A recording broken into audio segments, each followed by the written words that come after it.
Bengali প্রবন্ধ Isaac নিউটনের জীবন। তোমরা সবাই মন দিয়ে শোনো আর লিখে রাখো, আর তোমরা সবাই লাইক অ্যান্ড সাবস্ক্রাইবটা দিয়ে দাও। তোমরা সবাই লাইক অ্যান্ড সাবস্ক্রাইবটা দিয়ে দাও, দিয়ে তোমরা শোনো। বেঙ্গলি প্রবন্ধ লিখতে দেওয়া হয়েছে ধরো আইজ্যাক নিউটনের সম্বন্ধে, আইজ্যাক নিউটনের জীবন। এই প্রবন্ধটিতে স্যার আইজ্যাক নিউটনের জীবনী বিস্তারিতভাবে লেখা হয়েছে। আইজ্যাক নিউটন ক্যালকুলাস, অভিকর্ষ, আলোকবিদ্যা, স্থিতি ও গতিবিদ্যা সহ বিজ্ঞানের বিভিন্ন শাখায় তার মৌলিক ও যুগান্তকারী অবদান রয়েছে। প্রাথমিক জীবন। আধুনিক বর্ষপঞ্জি অনুসারে 1643 খ্রিস্টাব্দের 4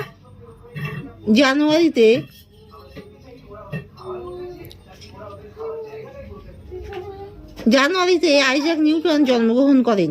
তার জন্মস্থান লিঙ্কন শায়ারের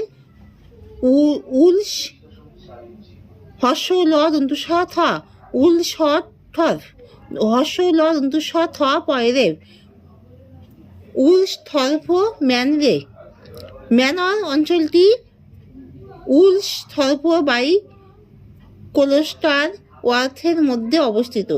নিউটনের যখন জন্ম হয় তখনও ইংল্যান্ডের সমসাময়িক কালের আধুনিকতম প্যাপাল বর্ষপঞ্জির ব্যবহার শুরু হয়নি, তাই তার জন্মের তারিখ নিবন্ধন করা হয়েছিল 1642 সনের ক্রিসমাস দিবস হিসাবে। তিনি তার পিতা আইজ্যাকের মৃত্যুর 3 মাস পর জন্ম নেন। তার বাবা গ্রামের একজন সাধারণ কৃষক ছিলেন। জন্মের সময়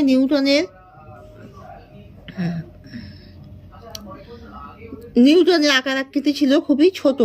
তার মা হানাহ এইসকফ প্রায় বলতেন, ছোট্টবেলার সেই নিউটনকে অনায়াসে একটি কোয়ার্ট মগের ভিতর ঢুকিয়ে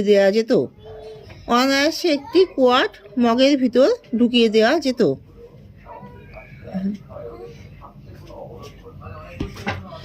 তার 3 বছর বয়সে তার মা আরেকটি বিয়ে করেন এবং নতুন স্বামী রেভারেন্ড বার্নাবাউস স্মিথের সাথে বসবাস করতে থাকেন। এ সময় নিউটন তার মায়ের সাথে ছিলেন না। নানি মার্গারি এইসকপের তত্ত্বাবধানে তার দিন কাটতে থাকে। নিউটন তার সৎ বাবাকে পছন্দ করতে পারেননি। তার মা এই লোককে বিয়ে করেছে বলে মায়ের প্রতি তার কিছুটা ক্ষোভও ছিল। নিউটন তার 19 বছর বয়স পর্যন্ত